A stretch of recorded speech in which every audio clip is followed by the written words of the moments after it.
Bueno, muchas gracias, profesor. La verdad es que creo que las dos intervenciones han sido notables y además desafiantes en el mundo de la transformación. Ofrezco la palabra. Senadores. Senador Cruzcoque, senador Chaguán. Bueno, primero agradecerle tanto a la profesora Rama Burguia y a Bruno Patiño. Son tantas las preguntas que emergen de esta conversación que al menos yo voy a tratar de enfrentarlo desde un punto de vista más personal. Y yo, mientras más me alejo, y dada la condición de senador, de político, de persona conocida dentro de Chile y en las redes sociales, mientras más me alejo de las redes sociales del mundo digital, más siento que recupero mi autonomía personal, mi capacidad de pensar por mí mismo, mi capacidad de dejarme de un tiempo a esta parte. Por ejemplo, salí de Twitter, que me parecía que era un basurero, finalmente de un reservorio de rabia, de odio, etcétera.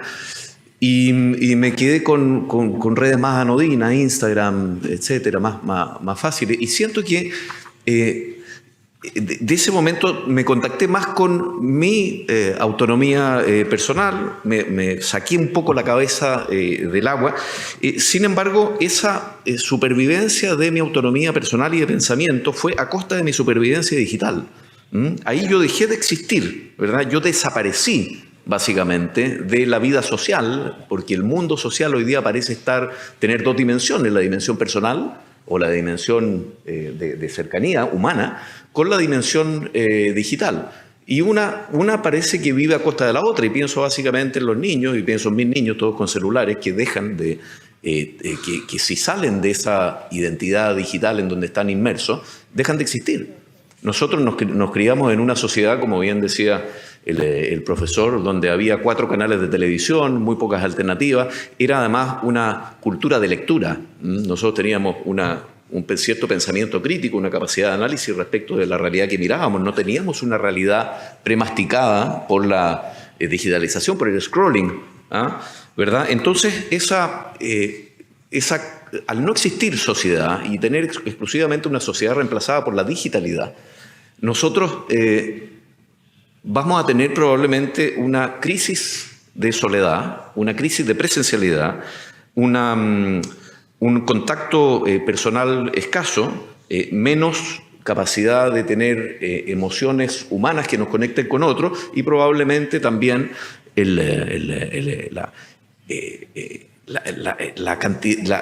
la proliferación de emociones mucho más encontradas y polarizantes, porque entiendo también que el algoritmo vive de eso, ¿verdad? Entonces, esta democracia de la que tú hablabas y está prácticamente en contra de el propósito común, el sentido común. ¿Qué si no la democracia, sino el pensar en el bien común, en tener un horizonte compartido, con un cierto, en vez de este ensimismamiento que solo nos lleva... Cuando la profesora hablaba de que nosotros pensamos que la educación meramente consiste en darle una tablet a una persona, es como pasarle una pala, pero no saber que esa pala sirve para construir un canal, por ejemplo. Y esa pala sirve también para matar a alguien y pegarle en la cabeza. Entonces, la crisis de las humanidades, la crisis del arte, la crisis finalmente de la cultura, nos pone en una pregunta realmente de qué es lo que estamos haciendo con la sustitución de la libertad, la sustitución de la voluntad, ¿verdad? La delegación de la libertad en manos de un algoritmo o de una vía digital.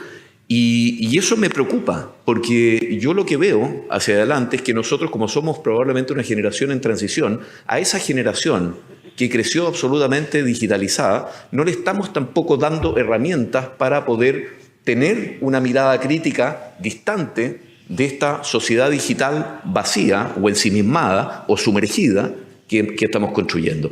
Y esa creo que es una reflexión que se emparenta también con lo que decía Monsieur Satan en la primera exposición respecto del individuo, de esta tiranía del individuo y de esta disgregación absoluta del propósito común, del sentido común, que son valores fundantes de la democracia. Me quedo ahí para no aburrir. Gracias. Gracias, senador. Senador Chaguán. Sí, mis interrogantes dicen relación con esta transición efectivamente que estamos viviendo. Nosotros se sostiene que esta va a ser la última generación que va a vivir en el mundo real y en el mundo virtual. Y las siguientes generaciones, si no hacemos algo al respecto, van a vivir enteramente en el mundo virtual. No solamente se está sustituyendo la libertad, sino se puede sustituir incluso al propio ser humano por parte de la inteligencia artificial autónoma. Y por tanto, acá estamos en un camino de transición. Y es por eso que estamos trabajando junto con Lasalle, con José María Lasalle, en un proyecto que esperamos que se constituya en un nuevo derecho humano fundamental, el derecho a la identidad humana. Porque efectivamente las personas que están en la red deben también saber que quien está al frente, quien contesta un mensaje, es también una persona. Y esto se contrapone también a otro elemento que hizo relación con la identidad digital. Porque efectivamente las redes saben mucho más de nosotros que lo que nosotros podemos imaginar. No solamente nuestras preferencias u opciones sexuales, nuestros gustos, cuáles son nuestros entretenimientos, cuáles son nuestros pasatiempos. Y por tanto, acá tenemos un conflicto entre la identidad digital, el derecho a la identidad humana en las redes y para interactuar y usar las tecnologías como un instrumento al servicio de las personas. Y por otra parte también, cómo estos procesos de inteligencia artificial efectivamente pudieran llegar no solamente a la sustitución de nuestras libertades, de nuestra propia autonomía en las tomas de decisiones, sino que además incluso puede llegar a sustituir a la persona. Y con todo el impacto que esto tiene en el mundo del trabajo, donde en los próximos 5 años 1/3 de los empleos van a verse afectados, en 2050 la mitad de los empleos van a desaparecer justamente por aquello. Y la otra pregunta dice relación con lo que plantea justamente Lasalle. Lasalle es más radical. Lasalle dice moratoria de inteligencia artificial. Moratoria hasta que podamos regular. Hasta que podamos regular. Y esto es un punto de vista mucho más, digamos, que está en la vanguardia, porque está planteando, mire, si no somos capaces de establecer ciertos criterios para legislar o regular la inteligencia artificial, la propia humanidad está en peligro. Y Chile está haciendo el primer esfuerzo en las Américas de regular la inteligencia artificial. La senadora Jimena Rincón ha estado trabajando con un grupo de expertos, a mí también he estado también involucrado, en cómo somos capaces de establecer sistemas de inteligencia artificial desde el punto de vista del riesgo que pueden significar para las personas.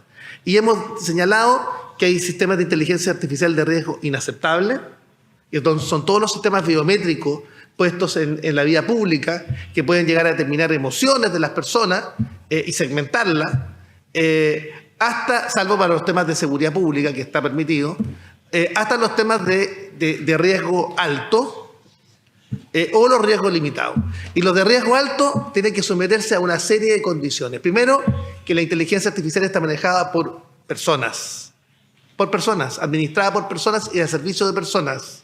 Y esto también es importante. Entonces, mi pregunta, frente a esta propuesta disruptiva que tiene Lasalle, que no lo pudimos tener en este panel, lo vamos a tener en el Congreso del Futuro de Chile, así que los invito también a conectarse en Chile. Es decir, ¿es pertinente plantearse una moratoria si no se sujetan a las recomendaciones de la UNESCO o a la primera regulación que hizo la Unión Europea, y que Chile sigue justamente esa recomendación, y Chile va a ser el primer país del mundo en adoptar un método RAM justamente para legislar, porque se realiza ex post?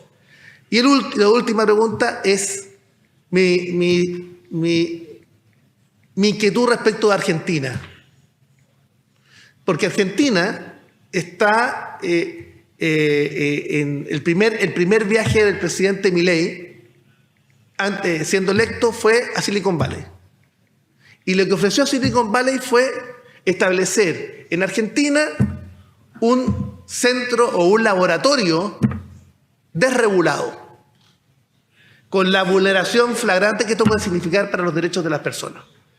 Entonces, acá tengo mi inquietud respecto a lo que ocurre en Argentina, que está al lado nuestro, y porque la única manera de establecer regulaciones es que estas regulaciones que va a adoptar Chile sean regulaciones que sean regionales o que vayan escalando.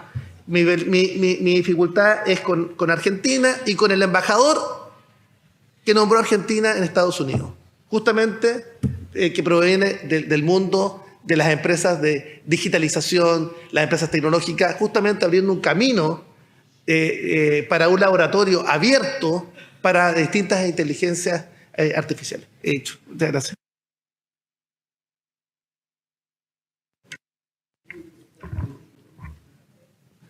Guido, ¿alguien más tiene preguntas?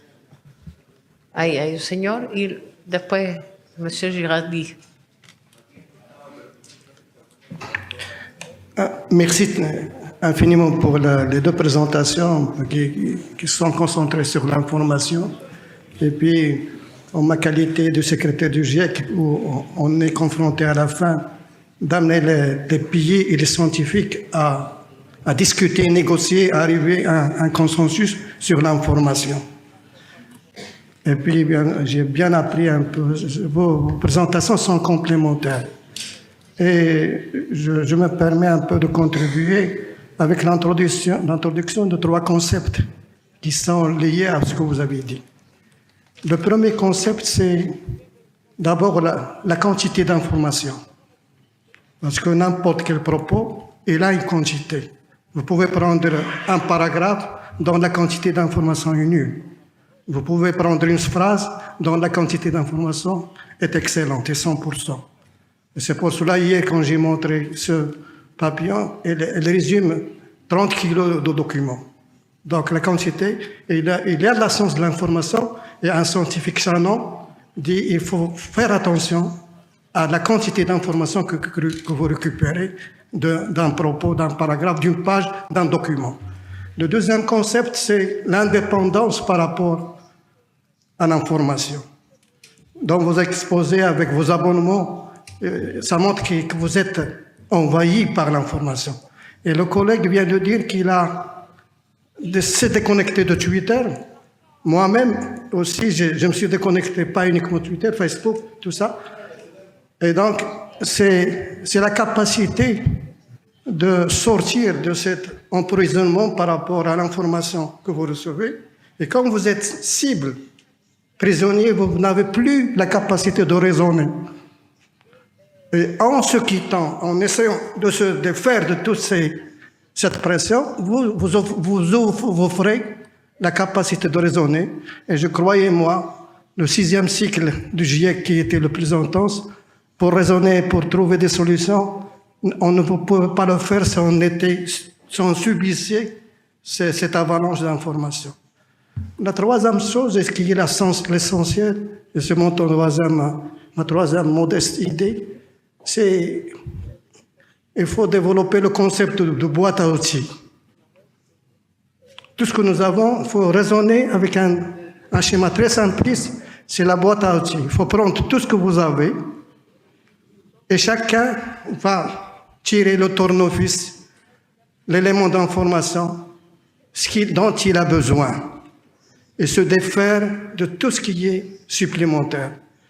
En matière de gestion d'information, en matière d'intelligence artificielle, hier j'ai dit qu'avec les milliers de papiers qui sortent tous les jours, pourquoi tourner le dos à l'intelligence artificielle qui va nous permettre d'accélérer la recherche?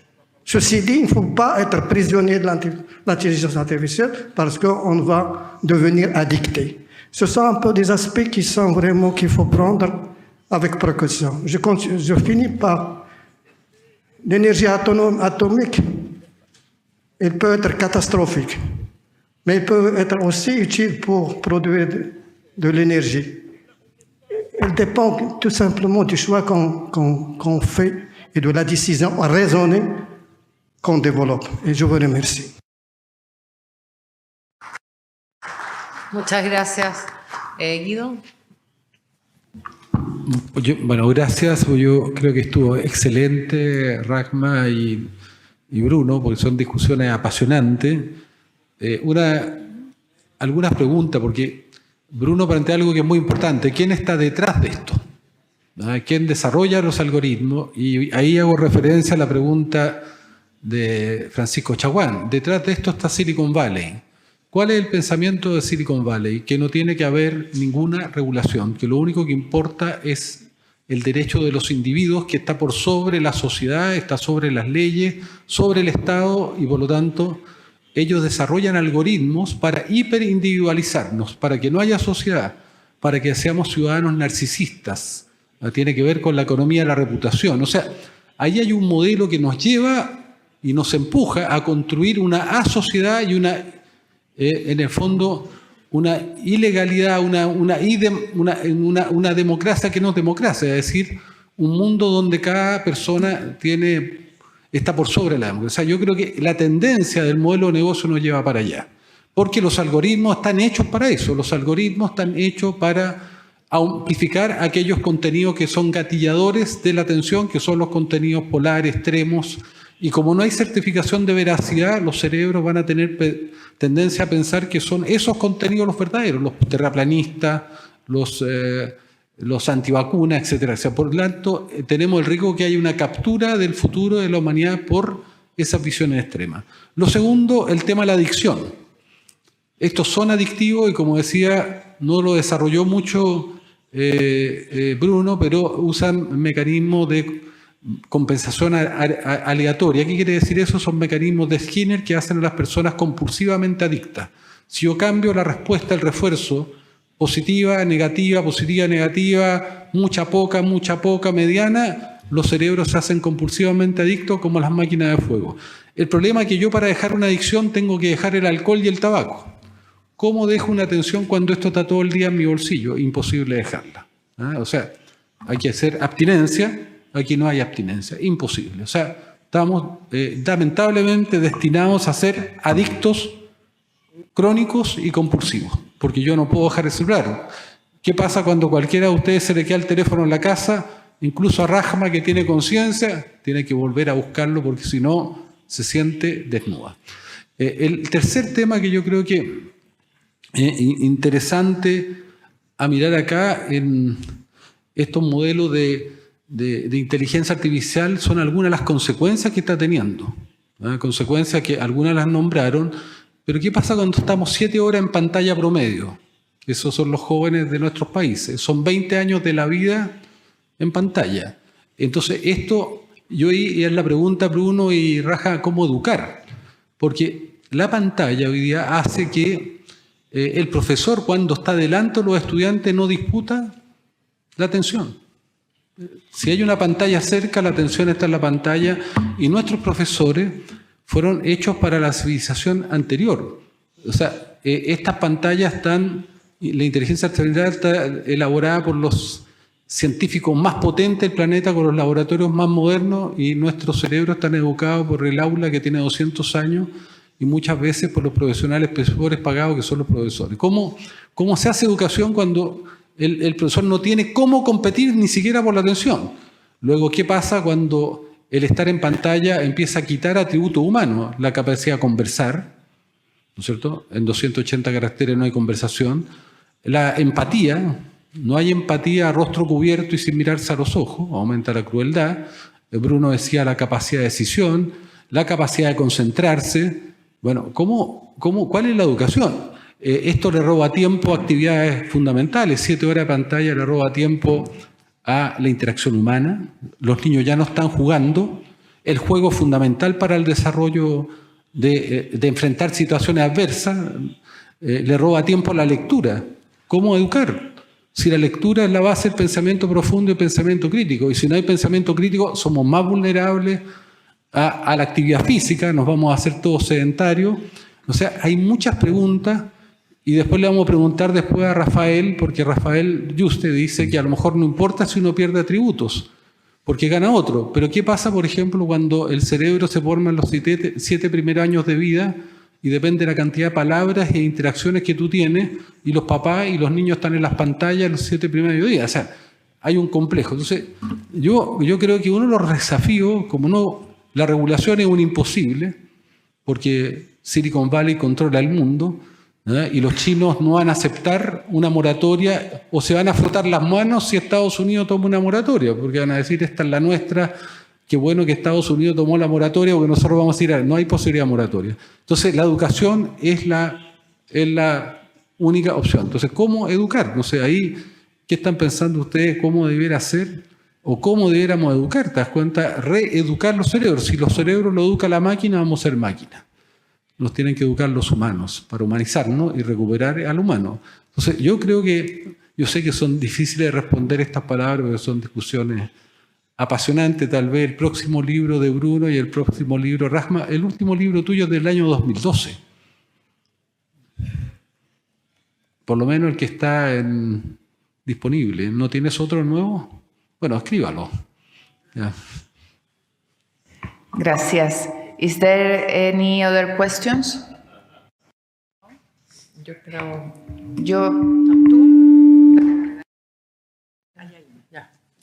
Please. Hello. First of all, I would like to thank the panelists for their interventions. My question would be about the fact that you both spoke about a form of re-education or a revolution of education to try to combat this problem of addiction in the youth. But what of the fact that in the younger generations there is I would say that the entire presence on social media and the keeping up with the trends and the knowledge that is spread again through social media has become a part of socialization. It's not just a matter of being addicted, it's also a matter of needing to know everything that is happening. And it even furthers, I guess, the relationships between people of our generation or the younger generations. It's not, that is my question. How do you try to find a common ground between keeping that critical thinking and the ability to ask these questions and read and keep that connection to reality from generations past while simultaneously still existing in a numerical world? Thank you.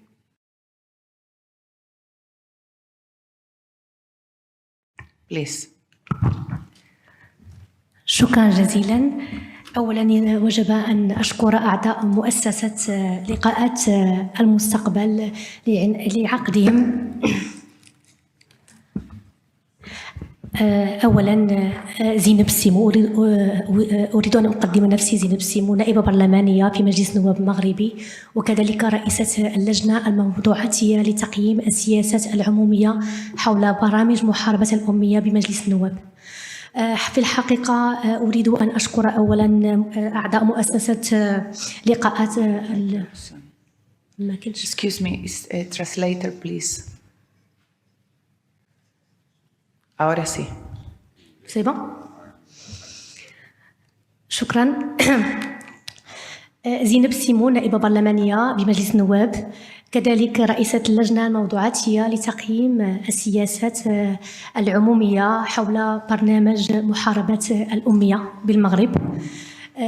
أولا قبل أن أدخل وأن أطرح تساؤلاتي أريد أن أشكر أعضاء مؤسسة لقاءات المستقبل حول انعقادهم لهذا المؤتمر الذي نعتبره أنه بالغ الأهمية، لأنه يناقش مواضيع اللي في الحقيقة اللي نحن كشباب ترقنا جميعا، حول الذكاء الاصطناعي، حول التعليم، حول الصحة، حول التحولات الاجتماعية الاقتصادية التي يعرفها العالم، حول التهديدات التي تهددنا نحن كبشرية أجمع.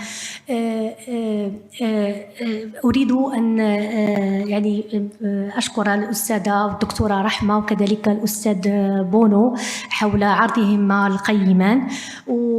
وأريد قبل أن أخوض في الموضوع الذكاء الاصطناعي، تقنين الذكاء الاصطناعي، مخاوفنا حول الذكاء الاصطناعي، كيف أن ممكن أن نربي أن تنشئ الناشئة الأطفال اللي هم مستقبل الغد حول طريقة استعمالهم للذكاء الاصطناعي. وهنا يجب أن أريد أن أسلط الضوء أن هناك في إفريقيا هناك بعض الأشخاص أو بعض من الناس لم يحاربوا بعد الأمية. هناك ما زالت هناك أمية، أمية كنقولوا الأمية كنتكلموا على أمية حول الكتابة والقراءة، أشخاص ما كيعرفوش يقراوا وما كيعرفوش يكتبوا. يعني باش تكون هناك تكافؤ الفرص بين البشرية أجمع يعني وبين يعني بلداننا في إفريقيا. يعني نحن نتكلم عن الأمية الرقمية، الأمية الإلكترونية، الذكاء الاصطناعي الرقمي، كيف محاربة الأمية يعني في الذكاء الاصطناعي. يعني هذه هما المشاكل. يعني باش تكون هناك تكافؤ الفرص، كيفاش انتم كبلد في تشيلي كيف أمكنكم القضاء تماما على الأمية؟ يعني نريد نحن الآن في إطار تجارب بلدانينا، أريد يعني أن أعرف يعني كيفاش قدرتوا ديروا استراتيجية من أجل القضاء على الأمية، عاد ننتقلوا إلى الأمية الرقمية أو الأمية الإلكترونية. حيث الآباء يعني عندما نتكلم عن الأمية وكنتكلموا على التنشئة، نتكلم يعني إذا كانوا هناك الأب أو الأم أميين، كيف ممكن أن يربوا أطفالهم حول مثلا كيفية استعمال وطريقة الذكاء الاصطناعي، كيف أن يمكن أن يقومان بحماية أطفالهما من هذا الذكاء الاصطناعي. يعني أو نقدر نقول أن يعني المخاوف ديالنا الذكاء الاصطناعي، يعني احنا كشباب كيخوفنا الذكاء الاصطناعي أصبح يعني كيدير دور المعلم، دور الأستاذ، دور المحاسب. يعني أصبحت هناك مهن يعني قابلة للانقراض في أقرب وقت إذا ما قدرناش أننا نقنوا أو نضع استراتيجية أو سياسة عمومية معينة من أجل استعمال الذكاء الاصطناعي. وشكرا.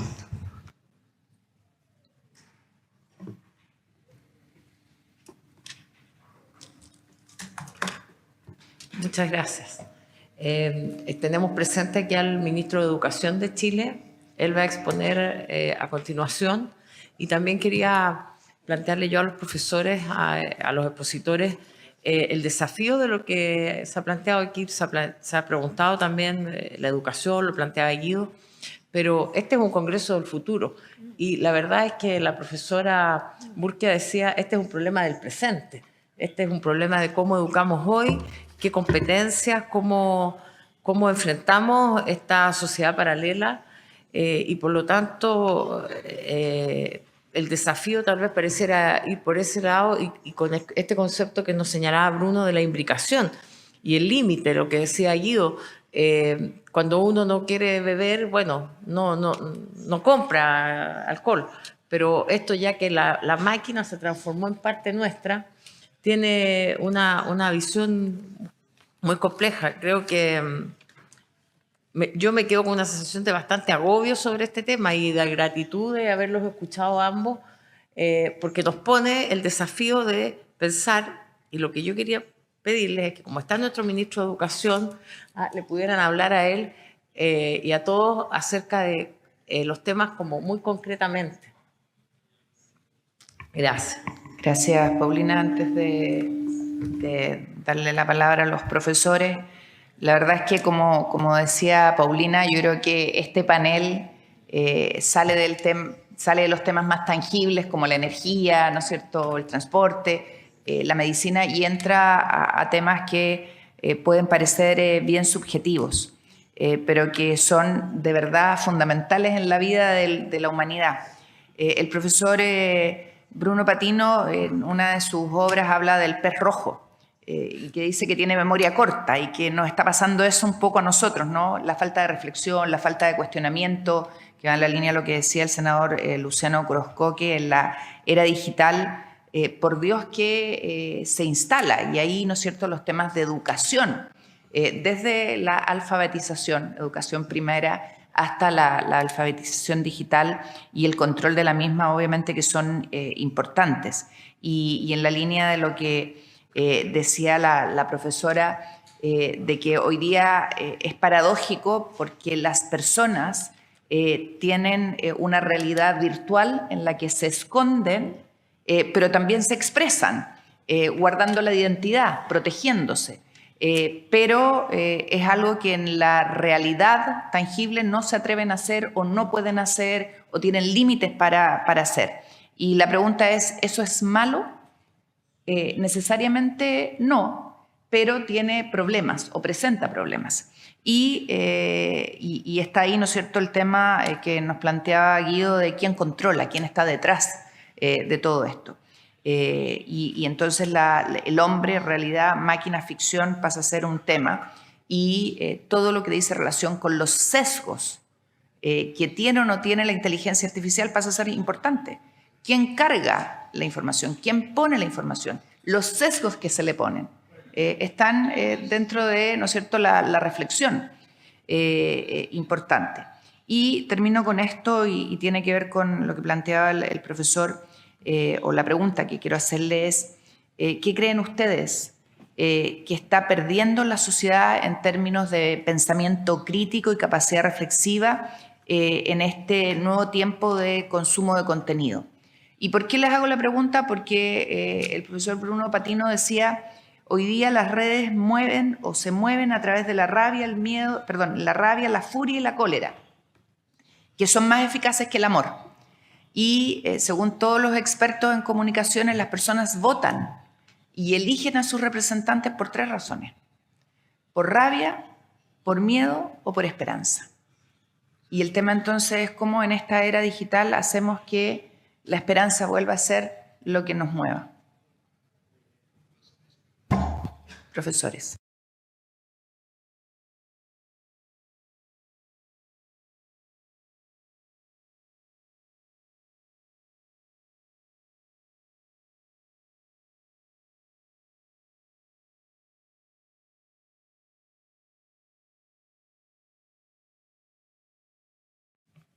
Oui. Enfin, toutes les questions et toutes les remarques qui ont été posées sont pertinentes et nous invitent évidemment à approfondir nos réflexions.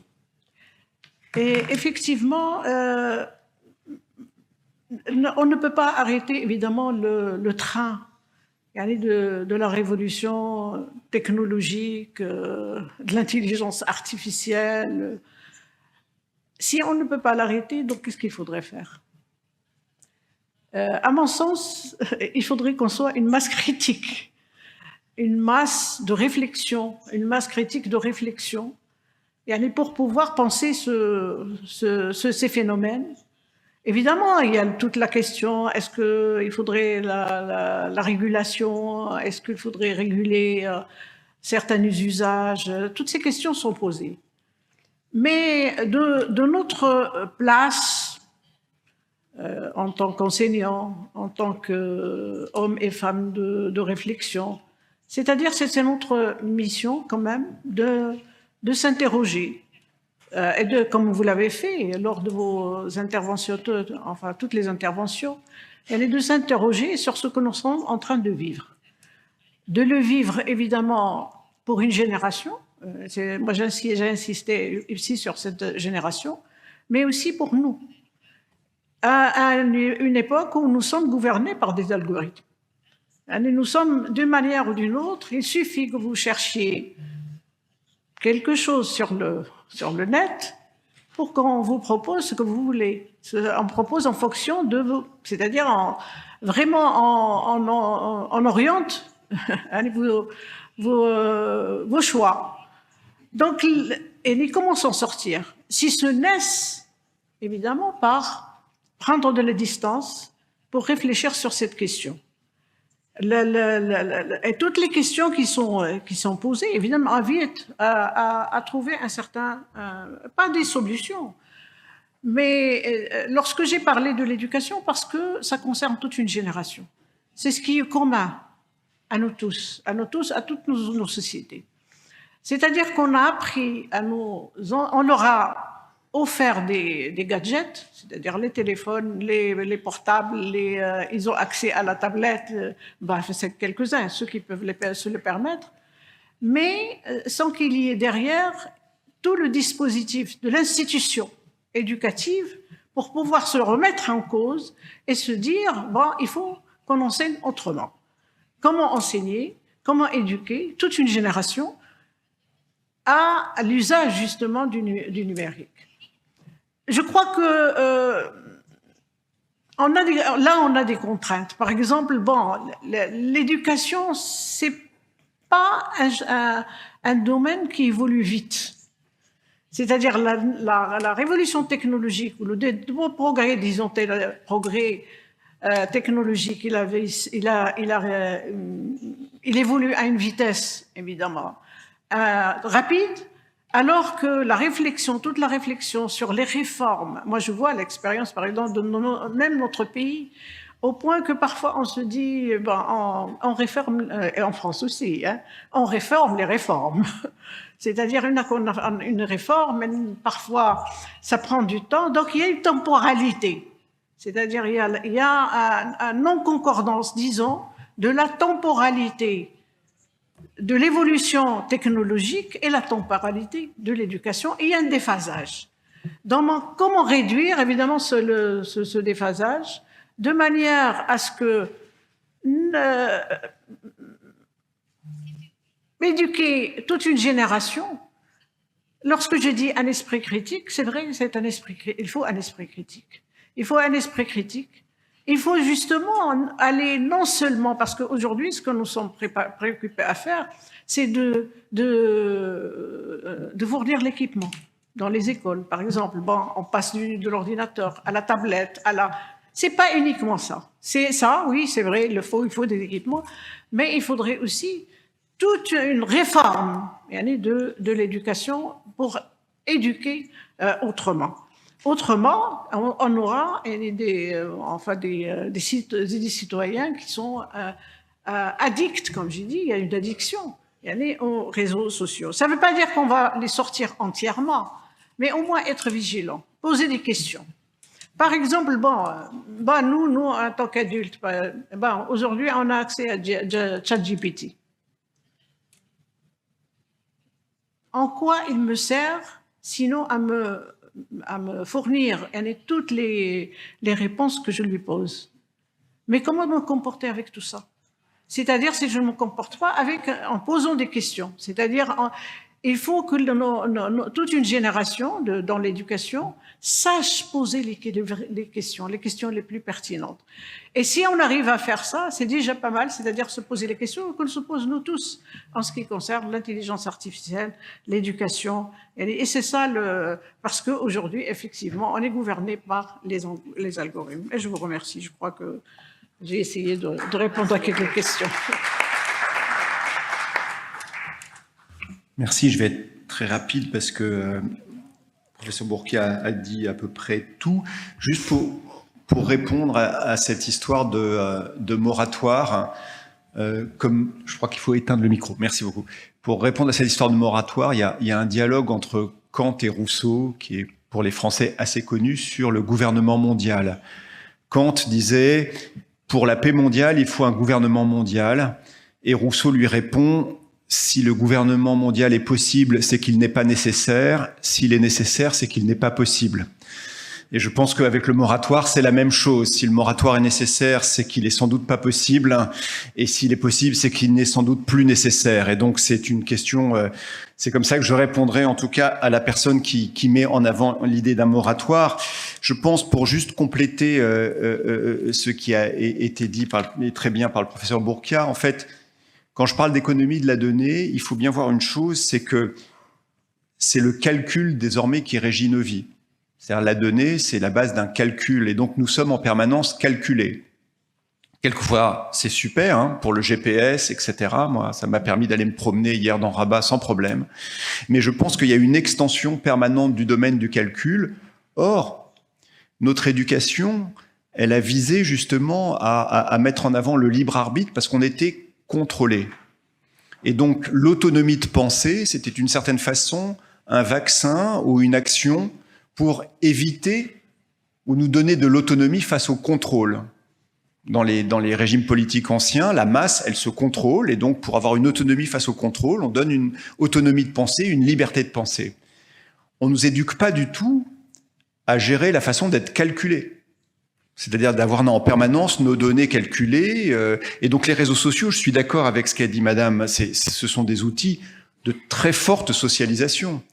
mais ce sont des outils de socialisation qui passent par le calcul des individus. Or, nous ne sommes pas habitués à être calculés. On est calculé par les réseaux, par les algorithmes, par les politiques de nudge. Et je pense que cette éducation d'autonomie face au calcul, c'est-à-dire une autonomie du comportement et une économie de la pensée par rapport au calcul, c'est quelque chose dans lequel on n'est pas encore entré. Le professeur Bourquier a dit, on est très très loin encore de pouvoir le conceptualiser. Alors elle a parlé de libre arbitre, je ne peux être que d'accord complètement avec elle. Dans mon dernier livre, je parle de discernement. C'est un mot qui est un peu proche, qui a des racines un peu différentes, mais je pense que c'est ça. C'est qu'aujourd'hui, le discernement face aux outils, face aux mécanismes de calcul et face aux propositions qui nous sont faites, est quelque chose d'absolument essentiel. Ça ne veut pas dire se retirer du monde numérique ou des connexions, ça veut dire avoir une meilleure maîtrise par rapport à ça.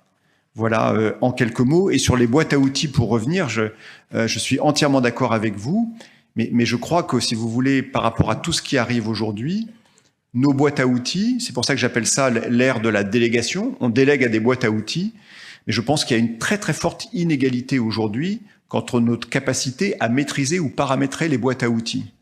Et donc je pense que l'éducation, elle arrive là-dessus aussi, nous donner cette autonomie de déterminer quelle est notre boîte à outils, comment on la paramètre, de façon à maîtriser la boîte à outils et ne pas être maîtrisé par elle. Merci beaucoup. Bueno, quiere... Parce qu'on m'a posé la question.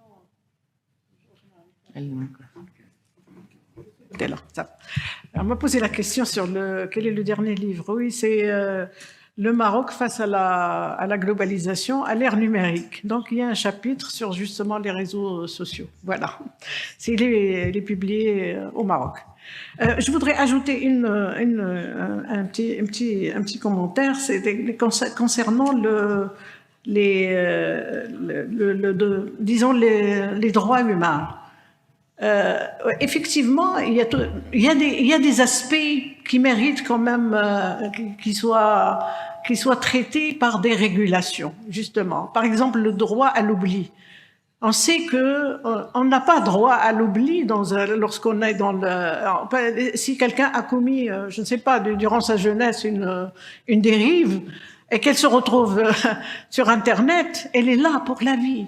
Et on n'a aucun moyen d'oublier ce qu'il a été lorsqu'il était jeune ou il était. Donc c'est des choses, comment traiter ça pourquoi parce que j'ai fait une faute alors que j'étais adolescente ou il est adolescent et ça j'entraîne ça toute ma vie. On peut le faire sortir, me dire que donc comment traiter la question du droit, par exemple à l'oubli. Concernant aussi le moratoire. Le moratoire, je me rappelle, si je me rappelle bien, en 2022, je crois, il y a eu un groupe y compris Elon Musk.